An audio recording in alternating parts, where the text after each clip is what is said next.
Nigerian e-hailing driver. Police in Anambra State arrest 4 more suspects over kidnapping, murder of Cameroonian national. Kwara, Niger States vow to tackle security challenges. Lagos to deploy surveillance drones for intelligence gathering. In the world of business, Nigerian consumer push for lower lending rates amid NPC meeting. And in sports, Iwobi reaches 100 games milestone as Fulham continues a comeback stunts Stoke City. In entertainment, Timini Ebuson's Love and New Notes shattered Nollywood's record with 106 million naira opening weekend. And now the news in full. The Federal Ministry of Health has ordered the immediate disengagement of directors who have spent at least 8 years in the directorate's cadre. The directive, announced in a memo signed by Director Chishoma Dafeta, affects directors in the ministry, federal hospitals, and agencies. This move is in line with the revised public service rules, which stipulates an 8-year tenure limit for directors. The head of civil service, D.D. Wilson-Jack, had earlier reminded ministries, departments, and agencies to implement the policy consistently. The FMOH directive is expected to impact several directors across various federal health institutions. Meanwhile, the Supreme Court of Nigeria has declared Joshua Ishaku as the lawful candidate of the All Progressive Congress APC for the 2026 Buhari Area Council Chairmanship election. In a split 4-1 decision, the Apex Court set aside the majority ruling of the Court of Appeal, sitting in Abuja Division, which had earlier affirmed Haruna Audi as the party's candidate. The court held that the majority judgment of the appellate court was wrong in concluding that Ishaku's suit was status barred, adding that he was denied the opportunity to fair hearing. Justice Jamilu Yamama Tuko, who led the lead judgment, affirmed the dissenting judgment of Justice Okon Abad, which declared Ishaku as the rightful candidate. The Supreme Court has ordered the relevant authorities to publish Ishaku's name as the ABC candidate for the forthcoming council elections.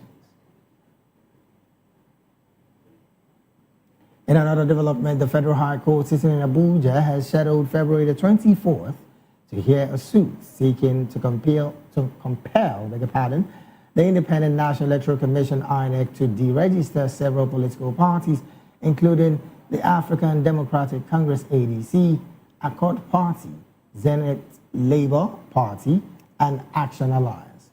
The suit, brought by the Incorporated Trustees of the National Forum of Former Legislators (NFFL), alleges that these parties have failed to meet minimum electoral performance threshold described by the Constitution.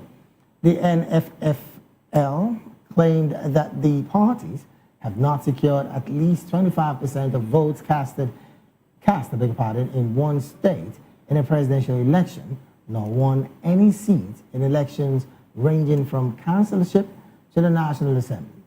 The plaintiff argues that INEC's continued recognition of these parties is unconstitutional and may lead to clogging the ballot papers, overstretching administrative resources, and misleading voters in the 2027 general elections. The suit seeks declaratory orders affirming INEC's duty to enforce constitutional benchmarks for party registration and participation in elections. The plaintiff also seeks mandatory injunctions restraining INEC from recognizing or accepting political activities from the affected parties unless they comply with constitutional and statutory requirements. Moving on, former Kaduna State Governor Nasir El-Rufai was detained at the Economic and Financial Crimes Commission (EFCC's) headquarters in Abuja on Monday night after hours of interrogation over alleged corruption involving 432 billion naira. El-Rufai, a chieftain of the African Democratic Congress, is also facing criminal persecution over alleged bugging of the National Security Advisor Nuhu Ribadu's phone. The Efcc spokesman, Dele Oyewole, told newsmen yesterday that El-Rufai honored the Commission's invitation but declined further comments on the interrogation. The probe is part of ongoing investigation into financial misconduct during his administration, with allegations including misappropriation of loans and state funds. El-Rufai's detention has sparked protests, with supporters and opponents clashing outside the EFCC headquarters yesterday. The former governor has denied wrongdoing, claiming the investigations are politically motivated. But as at this morning, we understand that the former governor of Kaduna State has been released from the EFCC's headquarters. Well, moving on to other stories, a national security debate has erupted following the federal government's charge brought against the former governor of Kaduna State, Nasir El-Rufai, over the alleged interception of communications belonging to the National Security Advisor, Nuhu Ribadu. The action follows El-Rufai's admission that he and others listened to Ribadu's tapped phone conversations, thereby sparking widespread concerns over privacy, national security, and accountability. Our correspondent, Rhoda Johnny, has more details. Reactions have continued to trail the federal government's decision to charge former Kaduna State Governor Nasir El-Rufai over the alleged interception of communications belonging to the National Security Advisor Nuhu Ribadu. The move followed El-Rufai's claim in a recent interview that he and others listened to Ribadu's phone conversations after it was allegedly tapped. Though he admitted the act is unlawful, however, the development has since generated nationwide debate over privacy, national security, and accountability. El-Rufai claimed that someone was able to tap into the conversation of the NSA, and that is also a very big thing as it affects our national security. Even though he went as far as saying that it is not only the government that knows how to, tap into individuals' telephone conversation. That's to say, he must have a proof of who has tapped into the NSA's telephone conversation, and he must also have a proof of how his own telephone lines and that of the individuals associated with him has been tapped into. So we expect answers from these guys. It is not for us to judge who is right or wrong until we have counterclaims and superior evidence as to whether such things actually happened. The former governor of Kaduna State, Malam El-Rufai, tapped the phone of the National Security Advisor to the President, Malam Nuhu Ribadu.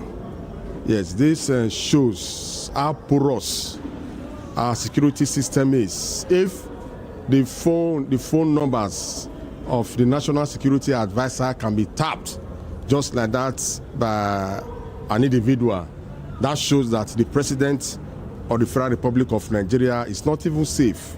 His phone numbers can be tapped. I want to use this medium to call on the authorities to take actions against the dramatist personnel, against the perpetrators. I'm very, very optimistic that the judiciary will do the needful, yes, so as to serve as deterrent to other political actors who believe in tapping the phones of his opponents to score political goals. Rhoda Johnny, BOP TV News.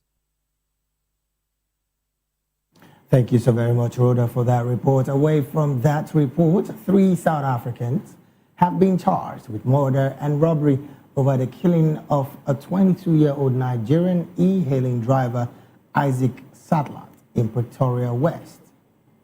The suspect, 24-year-old Dikeledi Tears Mpela, 25-year-old Goichoni Machidi, and 30-year-old McLaren Mushandwa, appeared in court on Monday and abandoned their bail application.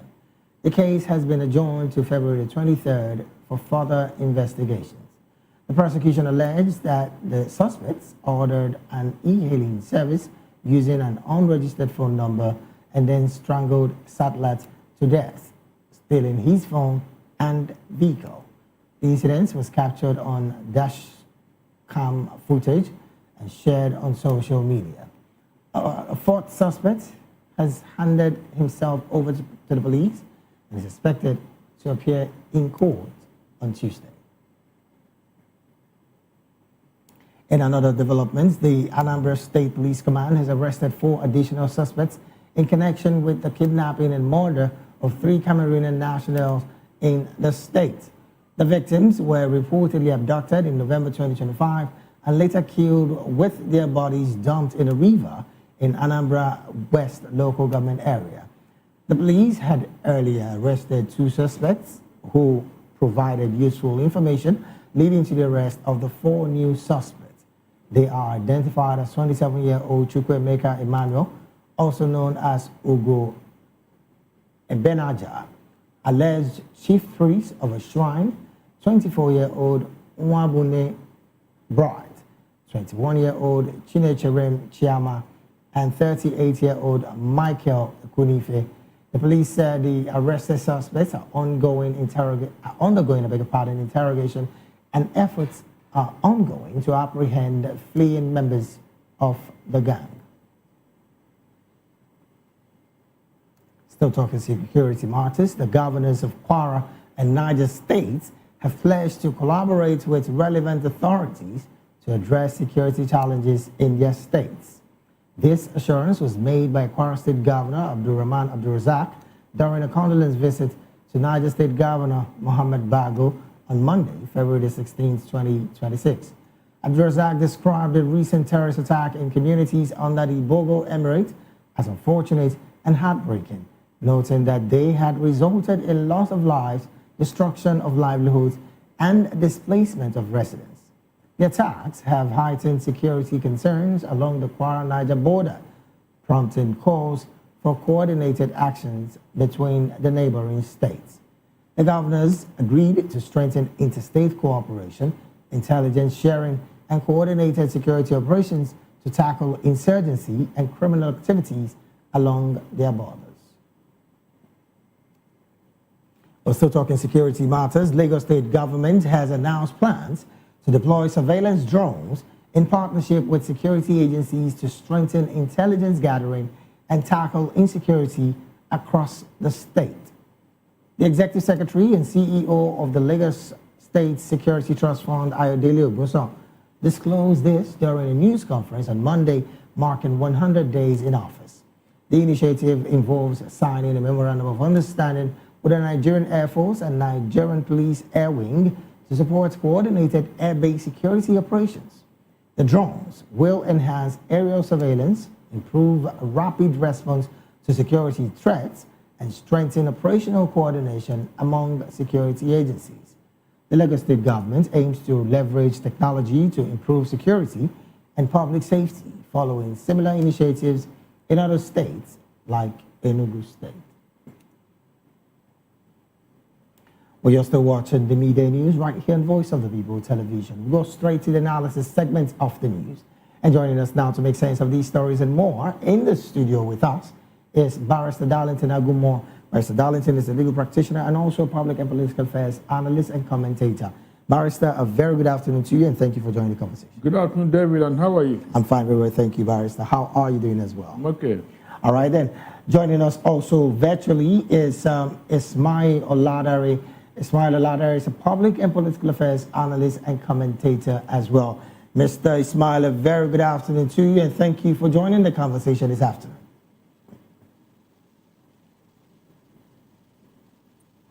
We would like you to unmute your mic so we can hear you clearly and establish communication. Good. Thanks for having me today. Thank you so very much for joining the conversation. Yeah, All thank right. you for having me. Good morning. All right, then let's start off from you, Mr. Ismail. Interesting conversations coming on the path of security. Let me start off with the Lagos State's move, particularly on the plans to deploy surveillance drones in partnership, of course, with security agencies to strengthen intelligence gathering across the state and, of course, tackling security across the state as well.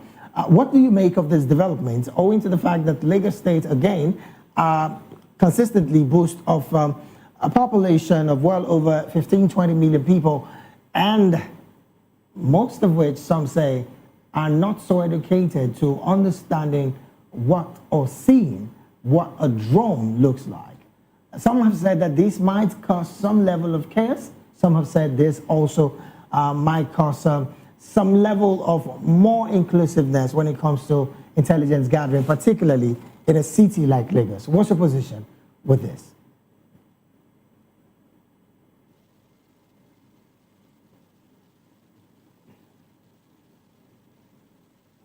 I don't know.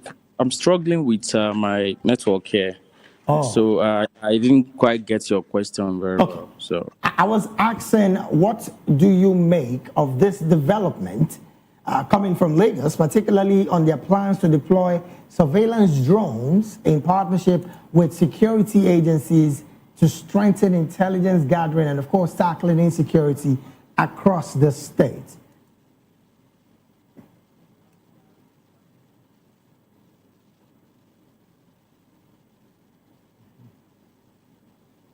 Okay, while we wait for Mr. Ishmael's network to hopefully get better and, of course, bring it back to this conversation, let me bring it back to the studio here. Barrister, same question. What's your take about this level of development on the part of Lagos State trying to handle insecurity by way of deploying surveillance drone in the city?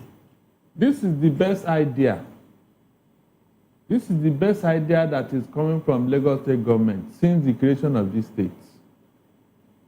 Seriously, whoever thought of this must be looking forward, and I should give kudos to Sanwo-Olu, because security is is the best thing that can happen to any state. When you are secured, that is when your people can make progress. So for him to have thought of this is a welcome idea. I don't want tomorrow now somebody will come and tell me who built Lagos State. We can see Lagos State in action. This is a good idea. My problem now is sustenance and maintenance. Let it be sustained and let it be maintained. The people that will man it, they should be trained and retrained so that Lagos State can be secured. With this thing I'm hearing from Kwara or your state, Lagos State should be very, very ahead of the game. The idea is very good. Now, because that is what is happening all over the world now.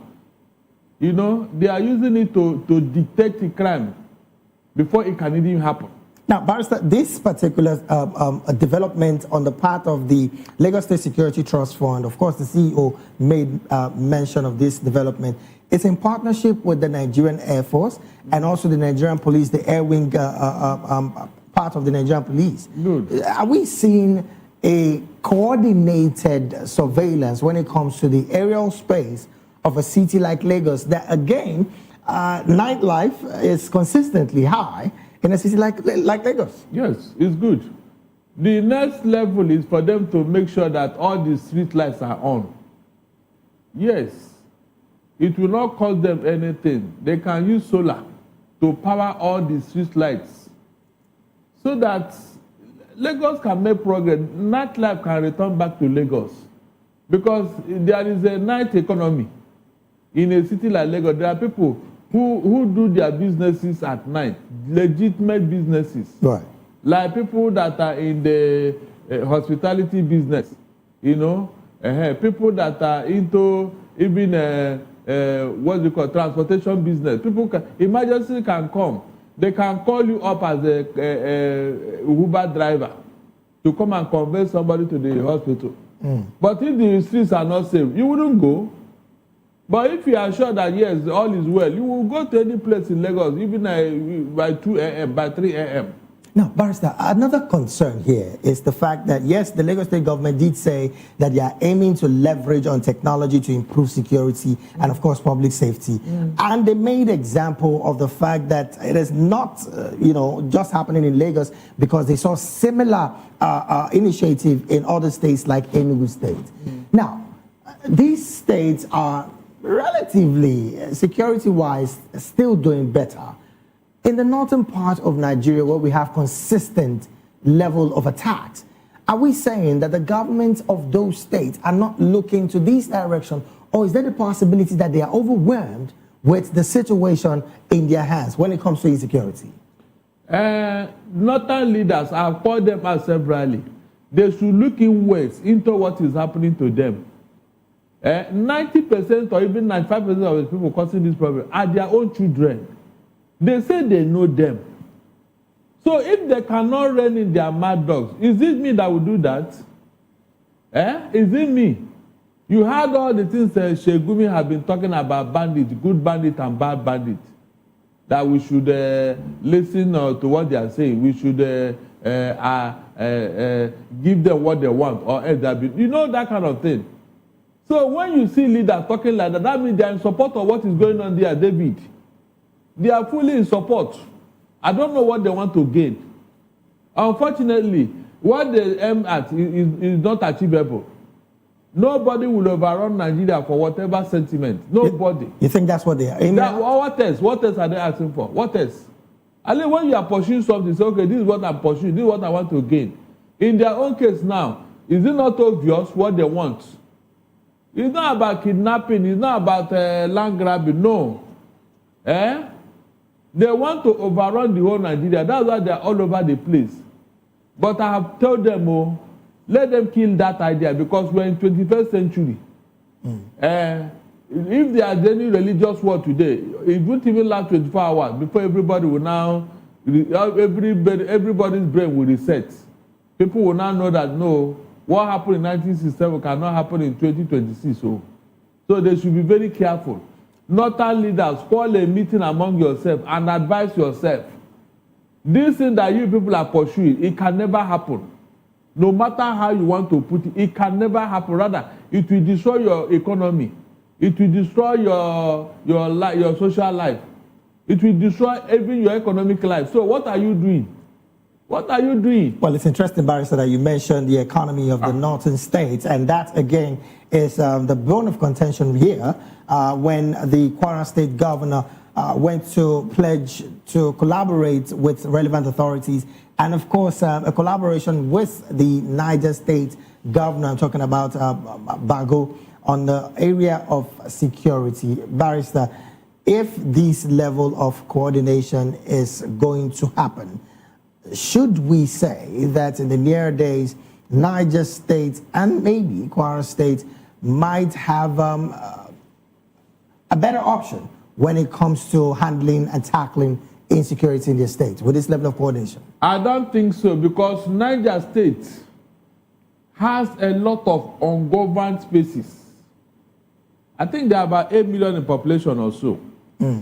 Meanwhile, the massive land is the size of the entire Southwest. Right. Can you imagine? So where will it start? Southwest that has 6 states. One particular state in the north is the size of the same. So where do you start the management? So, Barrister, how much of coordination would happen with this level of cooperation between Kwara State and Niger State? How much of that impact, collaborative impact, are we going to see in the coming days? Because it's looking more like they cannot handle it alone. The two of them can't do it. The two states, they cannot handle the matter at hand. So what would you propose they do? The government should pay more attention to these ungoverned spaces and flush out the people there. But when you say government, you mean the federal government? Yes. Okay. Because, the federal government, because that is their responsibility to protect life and property. Right. So they are the ones who should carry out this responsibility, because it is bigger than the states you mentioned. They don't have the resources. They don't. All this cooperation is just on paper. In reality, they cannot. And that's the reality, because the governors don't have the power They are just security officers on paper. In reality, they can't even tell the police commissioner what to do. No governor in Nigeria has the power to tell the police commissioner, this is what I want, without the police commissioner hearing from Abuja, where the IGP is. So, on what authority would they be acting? So, in other words, you feel this should still be within the space of the federal government? Of course, because they have not given the governors the power. They have not. That's why most of this, when it's happening, the governors are helpless. They can't do anything. In this situation, Barrister, is the call for state policing, would it even help in any way? And then the forest guard also, which have been recently deployed by the presidency to some of these states, do you think it's going to have a little bit of assistance in helping of the security issues in these states? The state police would have been better than this forest guard, or what did they call them? I have told you here that those forest guards, they are on a suicide mission. Are you telling me that the terrorists that the army, Western army could not stop? Then you forest guard, with what gun itself are you handling? What gun did they give them? This Den gun and Chakabula. They are using to go and stop terrorists. Is that what you are telling me? Those guys are on a suicide mission. If they are not aware, I can't imagine them stopping real terrorists. These people that challenge the military. It's not possible. Now, Barrister, why have they even, since Buhari time till now, they have been talking of state police, state police. David is state police, everybody, every time state police. Why can't you implement it? What do you think is the reason why it's not being implemented? Some states don't want it because of it will disturb their activities. Activities like what? Their agenda. They know very well that if you have state police, some of these terrorists, they will not venture into your states without the police in that state stopping them. True or false? Is that not the reason for state police? For you to man and control your territory, your boundary. So, I mean, is it not obvious why they don't want to implement it? You know that this will help to solve this security problem, but everybody is very lackadaisical about it. All of them, very lackadaisical. And that was what the APC campaigned with to restructuring Nigeria. They campaigned with it. And since they came into office, from Buhari to Tinubu now, nothing has been done.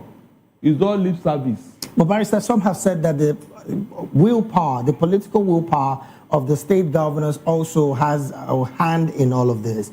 Is there the possibility that the state governors also are complicit in these conversations, owing to the fact that they also get security votes every other month? Please. Security votes is not for any governor to man or control the police or army. Security vote is like money for their inconveniences. Forget that security vote is not constitutional. So if you are asking them to come and render account, you are wasting your time. The president collects the security vote too. He collects. These are things that, yes, they are giving them for their own income to sort out their own personal issues and all that. Not for them to control the police or army. The man who's supposed to do that is the president and commander-in-chief. He's the one to deploy police or army anywhere in Nigeria. He's the one to pay the police and army, Air Force, Navy. But the presidency is doing that, Barrister. Is that what? The presidency is still doing that, don't you think so? That's what I'm saying, that the responsibility is his own. If there is any insecurity, you call on the president, the federal government. Don't call the state governor because they don't have the power to do anything. I've told you here. Don't nobody tell me about security vote. Security vote is just money for their own inconveniences. It's not for them to pay police or army. That is just a fact. So anybody asking them to come and account, on what ground? Is it constitutional? It is money that you are giving the government, maybe the money of the budget and all that. At the end of the day, you can say, but not security vote. Don't ask them for that money. That's just the simple truth. Well, Barrister, you just said the security vote is unconstitutional. It's not. I was going to ask you, how much of an impact is that kind of figure that is not? It depends on states. As much as the state assembly can approve for you to take. It's the state assembly that will approve such money for you. Taxpayers' money, Barrister. Taxpayers' money, isn't it? And the governor, is it not your governor? And you just said it's unconstitutional. It's not there. I don't know who created it, but it's not there. All right, then, Barrister, let's talk on the path of the economy. It's like this constituency allowance. Right. Is it constitutional? Obasanjo created it for his own third-term agenda. And since that time, because they are enjoying it, nobody wants to look into it and say, "Look, let's not do away with this thing." It has come to stay. Anyways, Barrister, I wanted to come to this conversation, tweak it a bit to the path of the economy. You did say a couple of seconds ago or minutes ago that the landmass of Niger State is as heavy and as big as the sea states in the West, particularly. Is the presidency, and of course, by extension, not just this particular administration, the previous as well, not seeing the viable option of diversifying its economy to agricultural produce to the point of gaining more with this landmass, to the point of securing these places for the benefit of the country, and not just for the state alone? Terrorists will not allow you to go to farm, especially in the north. David, the terrorists have taken those places as their hiding places. Isn't that enough reason, Barrister? That's my question. Isn't that enough reason for the presidency to clamp down on these people largely and take over those lands? Really? If they could do it, they wouldn't have waited for America to come in here now. They don't have the political will to do this thing you are asking for, David. They are all aware of the problem. It is the solution that they cannot muster the political will to confront. They know the problem. They know. Everybody has told them. They are aware. Why do they have special advisor? Why do they have security advisor? Why do they have police, army, and other? They know. But where is the political will to say, this is what I want, and it must be done? Where is the political will? None. Not that they are pursuing their own selfish political selfish interest. So this is not being the military not being capable. This is being not the military not being capable of the situation. Yes, of handling it. Good. Is it not a president from America that sent their troops to Nigeria? Look at it this way. Is it not a president in America, Donald Trump, that sent their own troops to Nigeria to come and help you to stop killing yourself? Can't you get it? The man is so concerned that he had to deploy men and material to come and stop you, help you to stop killing yourself in Nigeria. Meanwhile, you have a president in Nigeria. What does that tell you? David, what does that tell you? But don't you think that, Barrister, that's a coordinated effort between the U.S. and Nigeria? Because that's what even the United States government also said. Really? Somebody wants to help you to do your job, Abi, and you say it's a coordinated. Are we at war? Is there any foreign country that has invaded Nigeria and we say we need help? These are rascal ruffians that are all over the place in the north. And you couldn't tempt them. You couldn't.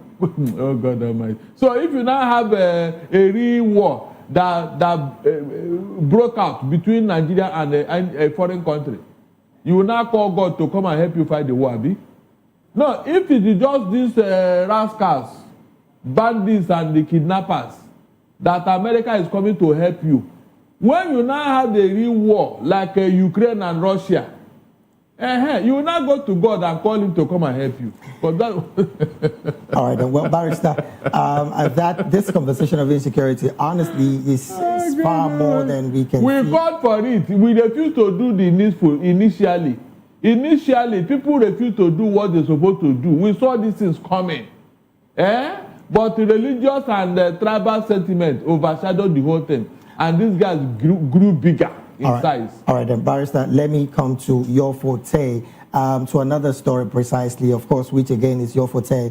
The Federal High Court sitting in Abuja has scheduled February the 24th to hear a suit seeking to compel the Independent National Electoral Commission, INEC, to deregister several political parties, including the African Democratic Congress, ADC, Accord Party, Zenith Labour Party, and Action Alliance. Now, this suit was brought by the incorporated trustees of the National Forum of Former Legislators, alleging that these parties have failed to meet minimum electoral performance threshold prescribed by the Constitution. Barrister, the Constitution and the courts. the registering or the listing, so to say, of parties with INEC. ADC is one of them. What's your position? You cannot deregister an active political party, not even at this period. That proposal is dead on arrival. Even though it fails to meet the minimum electoral performance threshold as prescribed by the Constitution? Minimum electoral performance is subjective here. What constitutes minimum electoral performance? At least 25% casted votes in one state. A party that is active and they are preparing for election. Yes. You don't judge a man by what he's wearing. It is the character in him. If these parties have been active, and there are persons representing them in one way or the other, why would you proscribe them? It's not only on how many persons of their party that is the National Assembly. How about those who were there but defected to APC for one reason or the other? Have you sanctioned those who were inducing them to come to their party? Look, I just wish that lawyers will take note of what this I'm saying now. Before you will say a party does not have whatever. How about their members that you induce to come to your own party? Talk about that before you can claim that they don't have anybody representing them anywhere. All right, then, because of our time, really, this is where we have to draw anchor on the analysis segment of the Midday News. We've been talking with Barrister Darlington Agumo, a legal practitioner right here in Nigeria, and also a public and political affairs analyst and commentator. Barrister, thank you so very much for being here. My pleasure. We'll take a very short break right now. When we return, more stories and the Midday News will be up next. Please stay with us.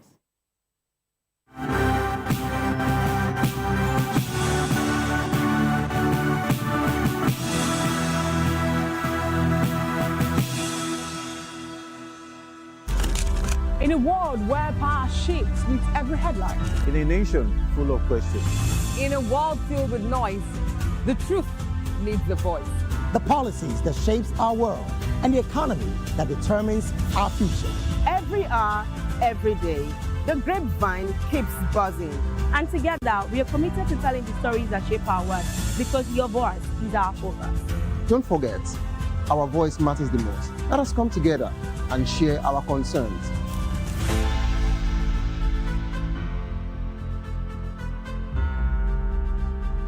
Minister of Family.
Glad to have you back. Moving on to other stories. Mixed reactions have followed reports of the arrival of United States troops in Maiduguri, Borno State. Authorities say the foreign personnel will serve in non-combat support roles, but questions remain about how the partnership could affect the fight against insurgency. More so, Edo State residents spoke with our correspondent, Rhoda Johnny, sharing mixed reaction, with some hopeful it will boost security, others caution for foreign military involvement.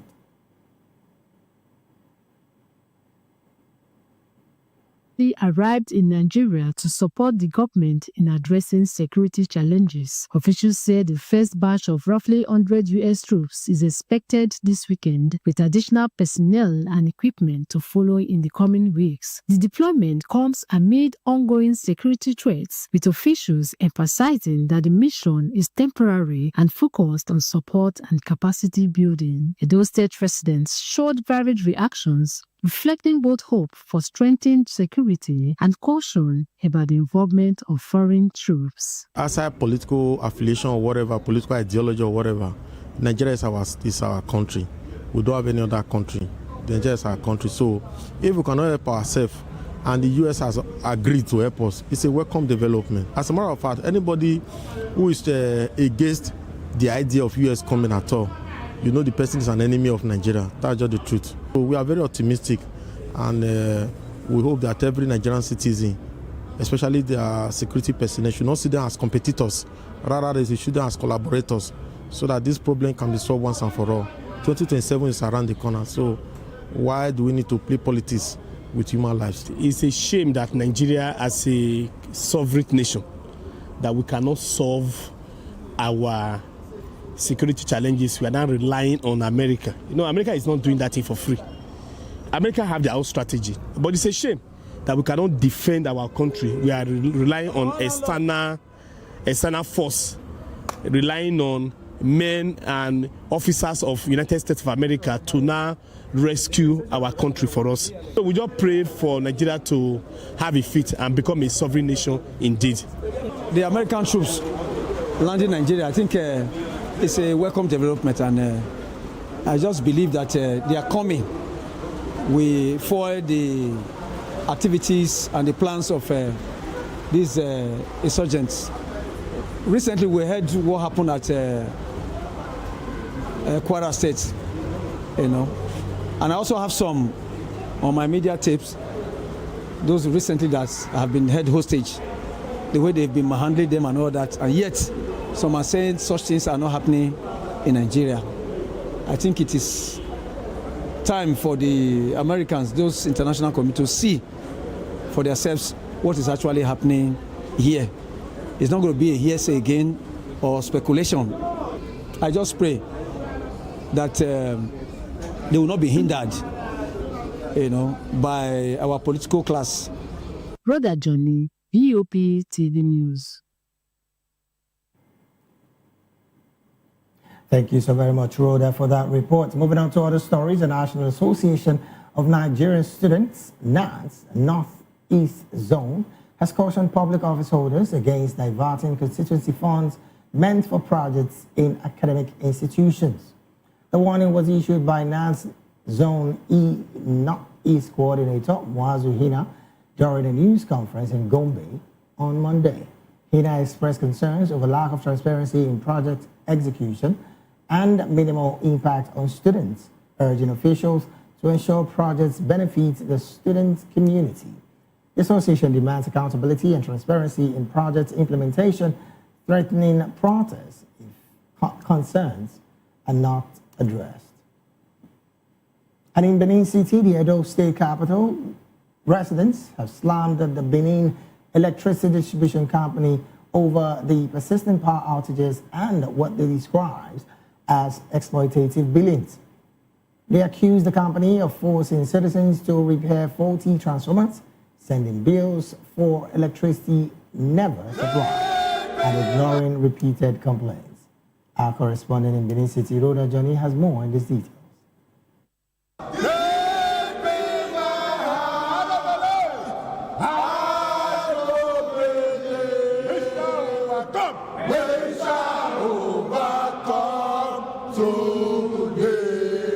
Residents of Edo State held a press conference today at the Youth House, Benin City. The group has vowed not to pay for electricity not supplied and has given back a 2-week ultimatum to resolve the issues, calling on the Edo State government and stakeholders to step in. BDC has failed to take responsibility as distribution company to fix their issues.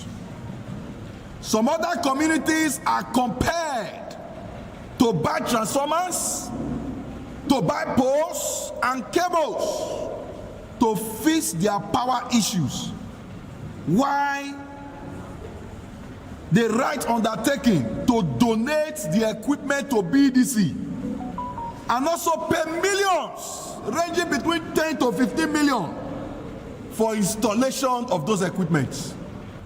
In the light of the above, we hereby demand as follows.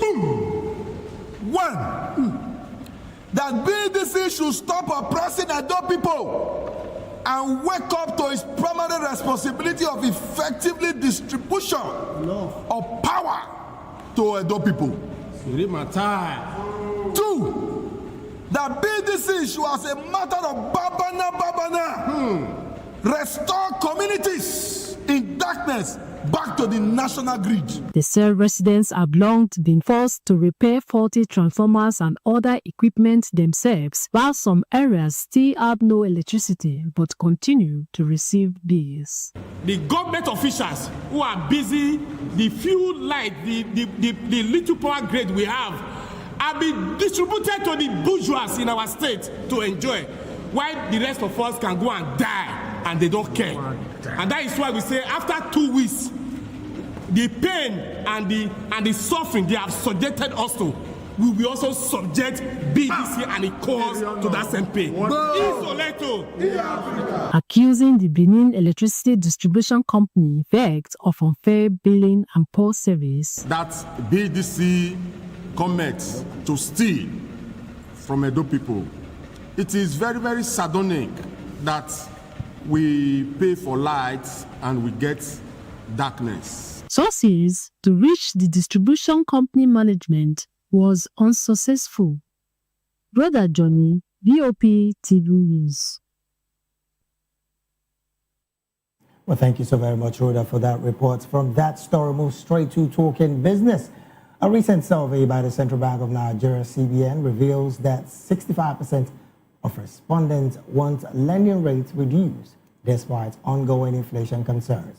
The CBN's January 2026 threshold expectation survey shows 12.2% prefer rate hikes, while 15.1% advocates for unchanged rates. 50.1% of respondents prioritizes lower rates over inflation control, highlighting public desire for cheaper credit amidst economic pressures. The survey coincides with the MPC 304th meeting on February the 23rd and the 21st, 2026, where rate decisions will be made. The committee last retained the monetary policy rate at 27% in November 2025, following a 50 basis point cut in September. From that particular business story, we'll move straight to some sports story.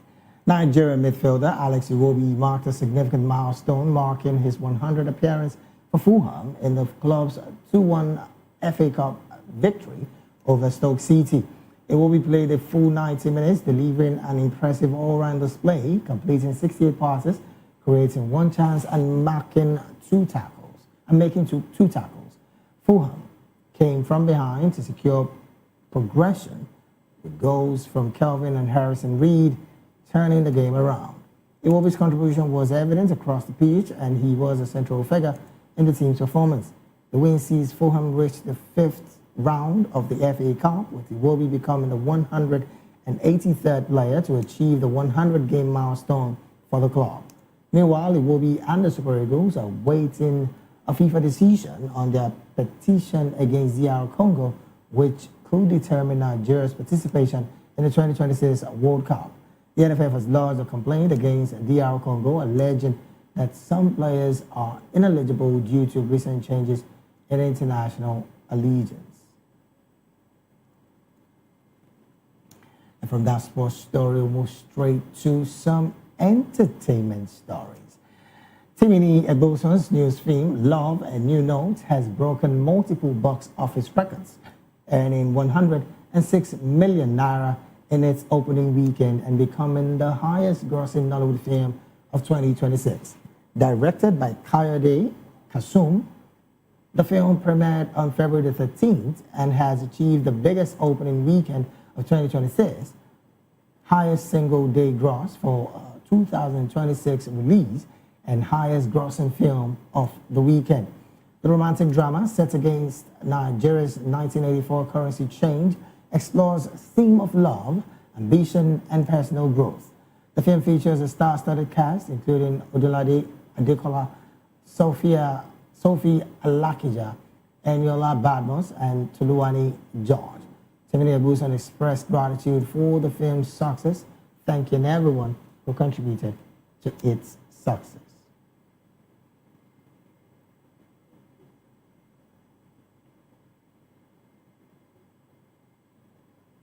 And with that entertainment story, we've come to the end of the Midday News right here on Voice of the People Television. Do well to subscribe to our YouTube channel. On YouTube, we're at Voice of the People TV, and on all other social media platforms, we are at VOP TV Live. Thank you so very much for being a part of this broadcast. I am David Edwin. Do have a good afternoon.